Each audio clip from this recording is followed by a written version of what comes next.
Welcome back to Aging in Place Strategies and Answers. Today, we're going to be talking about the senior communities that we see popping up in our neighbors just about on every corner. And my regular listeners have heard me say this before. All senior living communities do not provide the same level of care. And some of you have learned this lesson the hard way. You've gotten in the car with your list of places that you wanted to check out, and you drove up and you got out of your car and you went in and you got their information and you talked to the sales manager, and then you went to the next place and the next place and the next place. And by the time you did that, sometimes people can get pretty confused. And then trying to figure out actually where your senior loved one is in their aging process can also be a challenge. And then matching senior community with that level of care that is needed can be a little frustrating, needless to say. Now, some of you might not have had that experience, so I don't want to take that away from you and assume that everybody's the same. But I've got Erin online with me today. Erin is from Senior Care Authority. Is that true or false, Erin? Is that That's true? Yeah, true. yeah. Yep. And so we're going to find out why that's true, and also that Erin talks to a lot of people as a franchise owner for Senior Care Authority that have shared that information with her. So today I'm going to share how, if you're looking for a senior living community, how you can give yourself a break and make that process a little easier. First of all, you can do it all yourself and see how that works for you. You could also hire a private pay care manager with, and here's the caveat, expertise and knowledge in assessments needed to determine what level of care your loved one is at, but also have a working knowledge of the care communities in your particular location and your budget, and then how that would work, and then touring the recommended communities. So that's another way you can find the perfect community and the perfect fit for your loved one. Or you could reach out to a Senior Care Authority franchise that will help guide you through the process. And without diving too deeply into the process of how this care model works, Senior Care Authority knows their community and what they have to offer as far as senior living the best. They've done walkthroughs, they've met with sales managers, they know staff at the communities, and they know costs of the communities and the level of care that they offer. And when Senior Care Authority team members meet with families, they're usually asking for information about budget. They're asking information about diagnosis and ability to transfer, feed themselves, dress and groom, all kinds of questions, assessment questions that will help them and guide them into the proper level of care at this time for your loved one. You do not pay necessarily for this placement option. I see Erin shaking her head yes at us, at me. And because Senior Care Authority has contractual agreements with communities that will actually pay for this service when a senior and their family choose to move into a community. Now, just to provide full disclosure, there are some communities that do not have contracts with placement agencies, and so you'll need to check your local franchise or the person that you're working with to see if there might be additional fees involved in those kinds of placements. But it is my pleasure to introduce Erin Dwyer Bush to you today. She owns a Senior Care Authority franchise in the St. Louis area. So, Erin, say hello to my listeners. Hello, listeners. Good morning. Thanks for having me. Well, my listeners love good information, so I know that they're in good hands today, and I can't thank you enough for joining me today, Erin. Erin loves helping people, and this is evident in her educational background and her career choices. Erin has a Bachelor of Arts in Psychology and a master's in communication disorders, and she has spent 17 years working with children and adults with special needs as a speech language pathologist. Erin Mouth. decided to, what? It's a mouthful. It is a mouthful. Thank you for acknowledging that. It is. It's hard to say. And I'm a speech language pathologist, so it's hard for me to say. Thank you so much. I appreciate that. Erin decided to start her Senior Care Authority business because she saw the growing number of baby boomers and their families seeking guidance in choosing the right level of care for their loved one and the right community. However, the Senior Care Authority franchise is more than a placement agency, and you're going to find out more about what this placement agency offers. But Erin has a lot of great experience, obviously, in her educational background and in her employment, but she is also a certified senior advisor. She's a certified dementia practitioner and a Beyond Driving with Dignity professional. And for those that didn't hear that, I'm going to say that one more time. She is a Beyond Driving with Dignity professional. So I can assure you that you'll be in good hands when you contact Erin and her team, but also that this is a national franchise. So there probably is a franchise in your area that can help you with your communities and the assessments that you're going to need.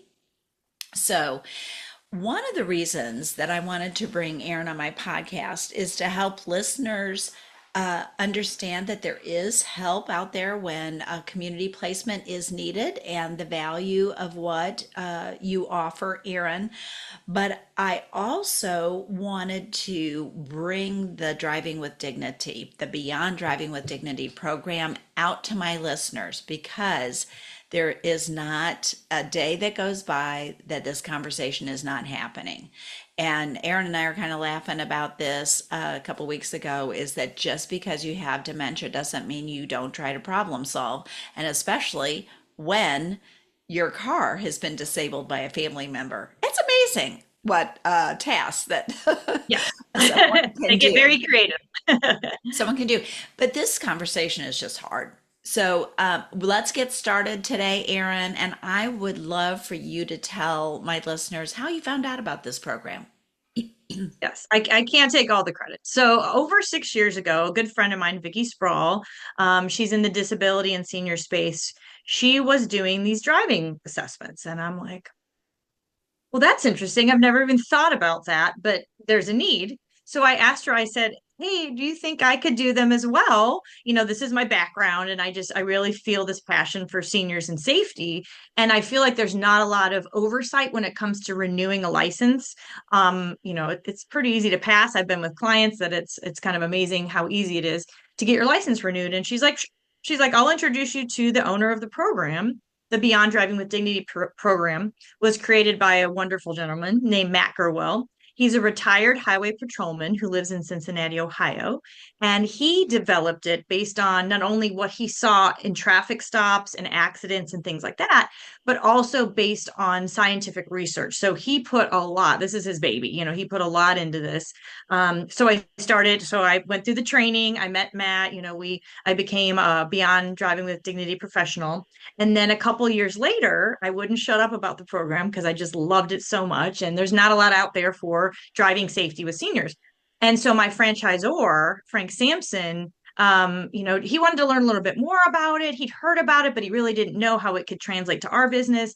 And so eventually he decided that he was going to, basically buy the program from Matt, and Matt came on board Senior Care Authority. So he's part of our franchise now. And we own the rights to the Beyond Driving with Dignity program. So that's how that happened. That is awesome. And you're right. People go to the DMV or they go to their doctor. And so the adult children are like, I'm taking my mom to the doctor or my dad to the doctor. It is time for that doctor to tell my parent to give up the keys. And, doctors really just don't want to be the bad guy. They don't want to say those words.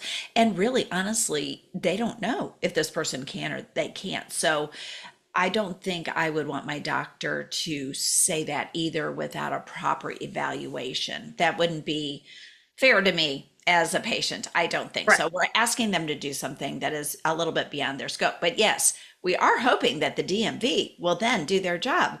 But again, it's minimal testing and it is not in the car testing.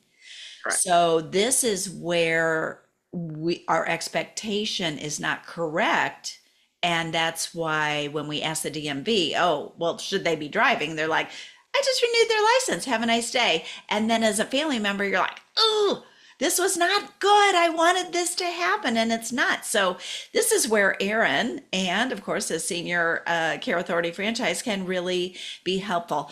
So Aaron, I know you've been in these conversations before. I know you've been sitting with family members, and I know that when it was time for me to tell my mom it was time for her to stop driving, I heard later that she was really angry with me, and understandably so. So, how can we start a respectful conversation about driving?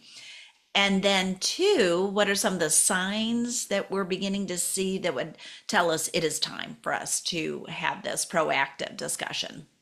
Absolutely. Great, great questions.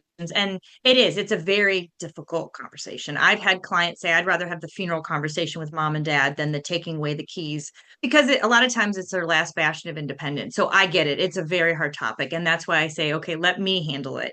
I want you to remain the daughter. I want the spouse to remain the spouse. I want the doctor to remain the doctor. So let me be the one to deliver the news, be it pass or not pass, in a respectful manner and have it come from a neutral third party. I am not a family member. So you don't have that history of, well, I taught you to drive at 16 and I didn't take the keys away when you had a fender bender.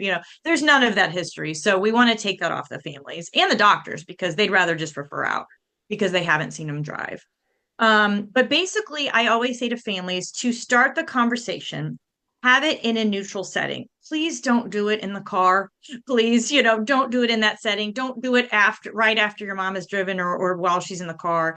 Have it in a neutral setting, in a calm time and develop your thoughts and also have data. So don't just come with, well, I just think you're a bad driver. If there are situations where you've noticed the car maybe has some new dents or scratches, being observant on when things have happened to the car and then just kind of, mom, what happened there to that the front bumper there? She may not know or she may know or she may know and not tell you. So but again, just having those little conversations and letting them know that you're aware, but just have it come from a place of your concern, not blaming them, not saying, you need to do XYZ, but mom, I'm really worried. I'm worried about your safety. Somebody could make a wrong turn and maybe you didn't react in time and you get hurt. Or, I just don't want you to get hurt in an accident. Can we just have this discussion? There's this person that takes a look at the driving. They're not from the DMV, they're not from the doctor's office. They're just an independent person that can give us some insight and maybe some tips on how to stay a safer driver longer.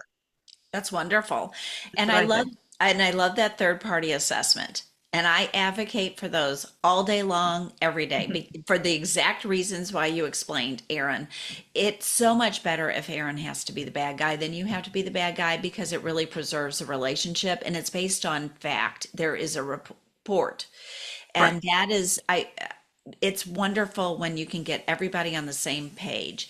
But there's always the family member who is more hardline. There's the one that's too soft. And the third party assessment and reporting that Aaron does then says, oh my goodness, this is black and white. We don't have to guess. Aaron has no skin in the game. Right. You know, if somebody Right. comes to you and says, oh, you need to pass my mom. It's like, no, I'm a professional. This is what I do. Right.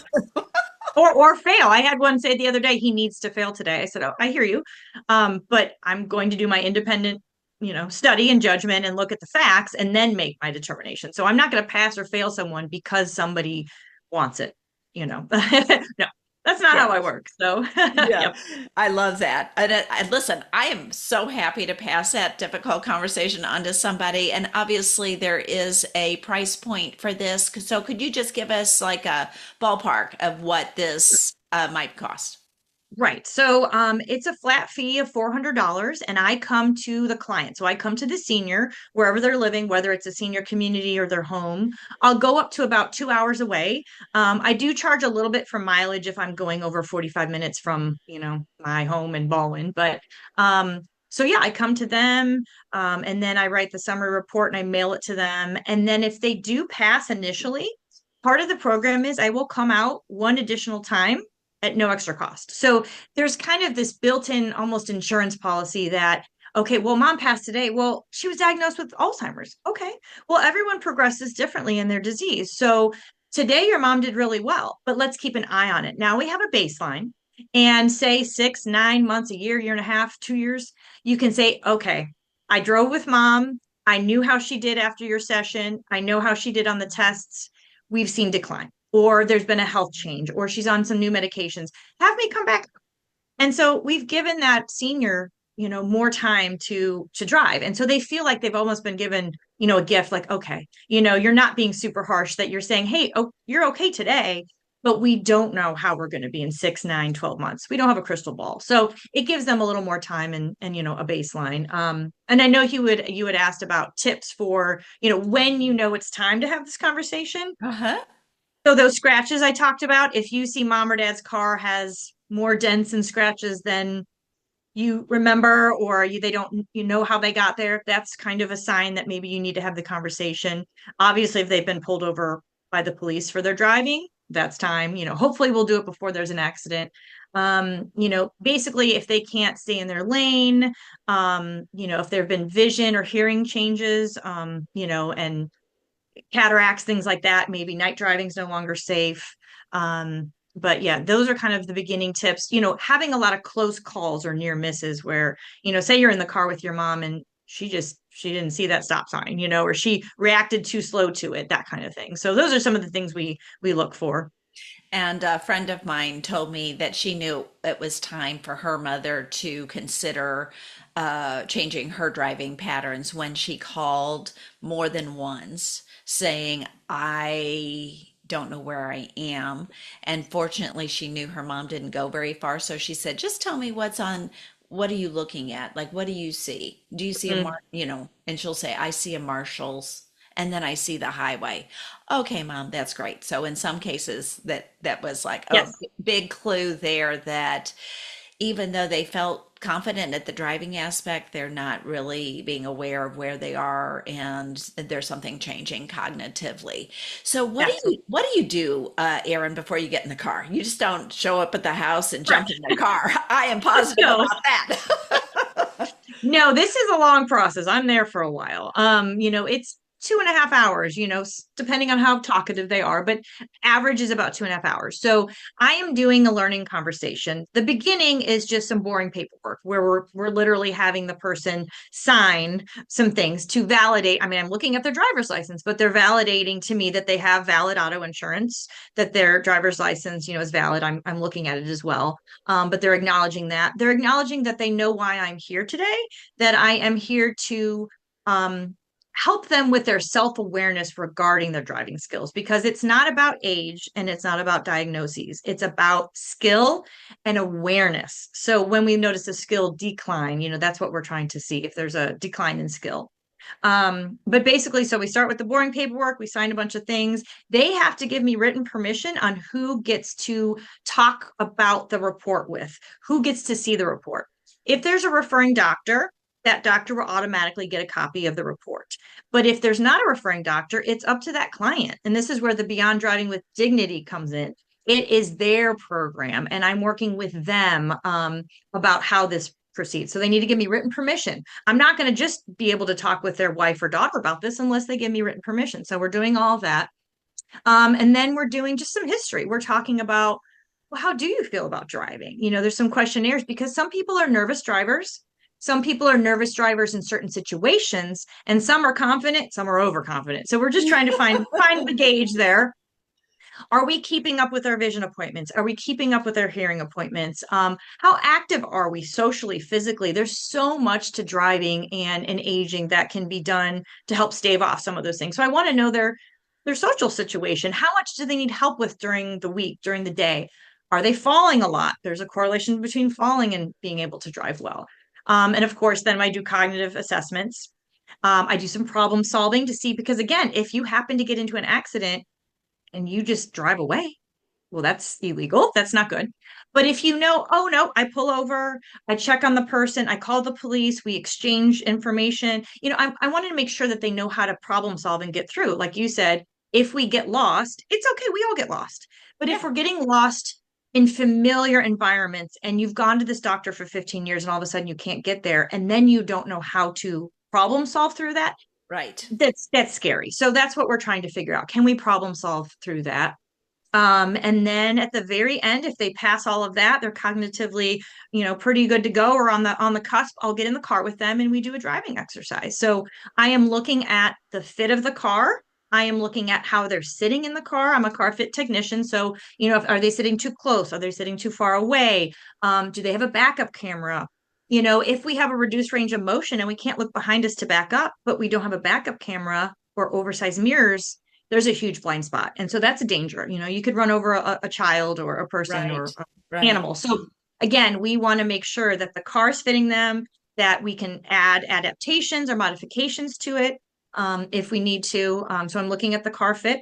And then we go and we drive around for a while, and I have them go to various places, not their typical routine, but it's on familiar streets. It's their own vehicle, their familiar streets. We're going to places that they've been to before. I'm just changing the pattern to see if they can, navigate through and park and all that. Absolutely. And that makes total sense. And boy, it just you can see the depth of the program that you're going through. And I love that you have that follow-up visit. So let's say that you're talking to somebody and they are not able to answer some of your initial questions in the evaluation, and you're not going to get in the car with them. It's just obvious that you've done this part and it's a no-go. Have you ever had that happen? Oh yes, happened this week. It happened Monday, actually. Yep. It's never fun because they've usually told their loved one that, oh, Aaron's going to see you drive. And I'm like, so I try to tell them, hey, I only get in the car if it's safe to do so. So if someone is so cognitively, low on the scale, it's just not safe to get in the car. So there are scientific studies that are done that I quote in my report, but it has been found that if somebody gets a 19 or below on the mini mental, and it's out of 30, if they get a 19 or below, we expect them to fail the on-road driving test with the DMV. So perfect score is a 30, 25 or above is considered normal cognition. So if you get to a 19 or below, we expect you to fail. Other studies have shown that if you get a 23, that's when you start having the conversation about it's time to start having a plan B and retire. Just again from the cognitive standpoint that we can't problem solve. Driving is an executive function. It's a privilege, not a right. So you need to be able to demonstrate those attention skills, memory, problem solving, quick reaction time, all of those different things. So if they're just not there, then there's no sense to get in the car. So I have to explain that. Well, you didn't see me drive. Well, and so I bring up those studies. I talk about it, and we talk through it until they feel comfortable or at least accept what I'm saying. And then, I try to gently just, say, hey, but you have great family and we have transportation Yes. opportunities for you. So I don't leave them high and dry. So we talk about that. I had one gentleman that all he wanted to do was go to church on Sundays and have breakfast after. And then he had Adoration Chapel on Wednesdays. And I said, well, do you do Adoration Chapel by yourself? He said, no, I have a prayer partner. And I said, well, where does your prayer partner live? Oh, she lives 2 doors down. So she literally has to pass your house to get to Adoration Chapel. I said, do you think she'd be willing to drive you? And the daughter's like, oh, yeah, I bet she will. So she called her. She goes, absolutely, I'm going there anyway. So we started to problem solve and develop a plan so he could still be independent and do the things he wanted to do, but he got there safely and got home safely. So I don't leave him high and dry. I put a bunch of different resources in my summary report, but I'm also talking with the family about, okay, well, who can take dad to the doctor? Who can take, mom to the salon? Like, let's develop a plan. And when we need Right. to hire outside people, let's do it. Yes, absolutely. And I think that's really important to do that level of problem solving. And then I like what you said that driving is not a right, it is a privilege. And it's just, this is just such a hard space. But I know that people are going to be with their loved ones through the holidays now. And just knowing that there's somebody can take this weight off and do it from a professional point of view, looking at the car, looking at the problem solving ability, and then of course doing the experiential driving with the person. So you had to deliver bad news. What about the person whose family said, "Oh, you've got to fail him"? And you said, "No, I'm not going to do that. I have to go through my assessments." I Was have to that, be impartial. yeah, was that still a fail, or did they generally fail? No, he fails. He He fails. failed. So Yeah, yes. yeah. So They're Aaron, usually they usually have a pulse on it, you know. It's rare that it's the adult child or spouse that just selfishly wants. It's usually the other way around. I had one that said, "Oh, he has to pass. I don't have time to drive him around." And he actually failed. And so I'm like, "I'm sorry, you know, that inconveniences you, but I mean, yeah, his cognition was very, very low. Like he had practiced, unfortunately he had practiced some of the things I was going to work on. I didn't know that they knew some of the tests, but they practiced them and he still failed. So yeah, I said he's just not safe. I'm sorry, you know, I'm sorry that inconveniences you, but what happens if he hurts or kills somebody, right, right. you This is know? what it's all about. Absolutely. It's more than just about you. Hate to Correct. tell you that, hate hate to break it to you. I Yep. remember when we were talking and we were planning for this podcast, I think you mentioned that there was somebody that didn't, you know, they that you thought scored pretty low, but actually did pretty well in the car. Yeah, Which that's so happened. this is the crazy part of this. It is. It's rare, but it does happen. Usually, these tests that I'm doing, these assessments are correlated directly with one's ability to drive. But every once in a while, depending on the history, the profession, and how active and healthy this person is. So this has happened only on two occasions in my six and a half years of doing this, where and it was not 19s out of, it was not that low. It was they're on the cusp, okay? Right. Okay. Maybe a 22 or a 23 or 24. But they were realtors for their profession, or they were truck drivers for their profession, Oh, or I had yes. one that was a driving instructor for his profession. Oh, So wow. talk about, of course, he knew the road signs backwards and forwards. He could school me. He knew the rules of the road. They had muscle memory. The woman that was the realtor, she grew up using a street guide. We didn't Yes. have technology. We didn't have GPS. So she knew where everything was. She never got lost. She just, again, it was ingrained in her. So that was so fascinating for me to see that they compensated very well because of they were active people. They, were very, very social still. So they were activating their mind and their body. And they also had a job where they drove for a living.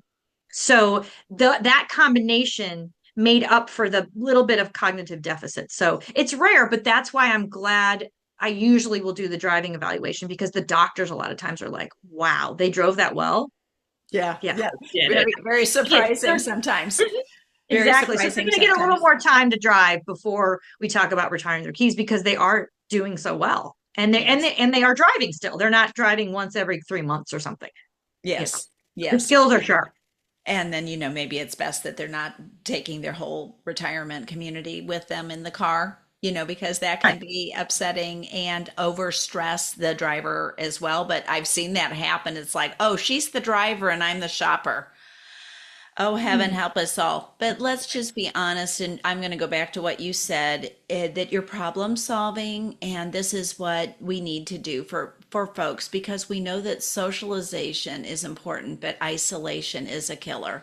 And Yes. so when we do have to give up driving, then finding another solution is wonderful. So Right. I thank you for all of the things that you do and Senior Care Authority do to help families as they're navigating these difficult places. And of course, then from there you can have a conversation about Uh, do you feel that, maybe they would say, well, you know what, now I think it's important for us to find a community that would offer transportation. They could Right. start that process at that time. And then they're right there with Erin. They've met her, they know how she works, and then she'll be able to handhold from there. So it's a wonderful opportunity for folks to get really solid information from a professional who is trained. Um, Erin, you've listened to my podcast before, and I always like to offer a caregiver tip. And so, as a professional who is working with placement with families or beyond driving with dignity, and also technology that seniors can use in their home, what is a good caregiver tip that you would like to offer to my listeners today? Basically that it is never too early to start the process and have these conversations. And I actually say it's better to have the conversations frequently over time. Um, we can help in a crisis, we can, but there's going to be fewer choices. So to give that person the dignity and to give them choices and to feel empowered through, the aging transition, let's have these conversations often and early so that we can have choices and have mom and dad be part of that and not wait until something happens. Let's be proactive and not reactive.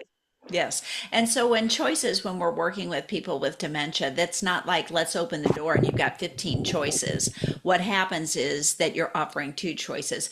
Would you like to give your keys up, or would you like to have a driving evaluation? Those are two Exactly. choices. Would you like to continue to remain at home, or would you like to move into a community? Okay, you're Right. choosing home. All right, so this is what the family can do. This is what caregivers can do. Let's put that in place. So I had to do this for a client too, and he's like, Linda, you're not giving me many choices. I said, I'm giving you two choices. You get to choose. Which one do you want? Well, I don't like those choices. So I'm sorry. There are two choices that are appropriate for your loved one at this time. And, Absolutely. and you know what? He realized it. But when we narrow those parameters, it's so much easier to make a choice. And it's Absolutely. not based on the family's feeling. It's not based on anything but rock solid evidence and assessments that a professional has delivered. And that's why I always advocate for that professional assessment. So I thank you so much for being with me today, Erin. And I know people are going to want to get in touch with you. So the name of your franchise, how to contact you, email address, all that stuff. All Love that good stuff. all that So good it's stuff. all that goodness.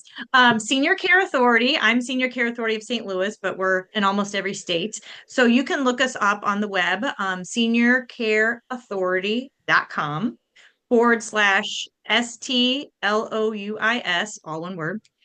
You can reach me at 314-451-2255 or email me, Erin at seniorcareauthority.com. And I have three wonderful senior care advisors that are on my team that work with me. So there's four of us. Four heads are better than one. So I really love what I do, and we love to help seniors and their families. Well, that's very obvious. And I, listeners, I'm going to have that in the show notes. So don't worry if you didn't get that or you're driving. We don't want you to have an accident either. But I do hope that listening to Erin and having this discussion has helped your blood pressure go down a little bit. I like my listeners to know that education is empowering, and that there's nothing better than a professional assessment and referral. But I also know that all professionals are not created equal. So you want to do your screening and ask your specific questions that will help you feel like you've got competent help. So again, Erin, thanks so much for being with us today. Listeners, thank you for joining me for Beyond Driving with Dignity and having those Thank difficult conversations. Have a great day, everyone.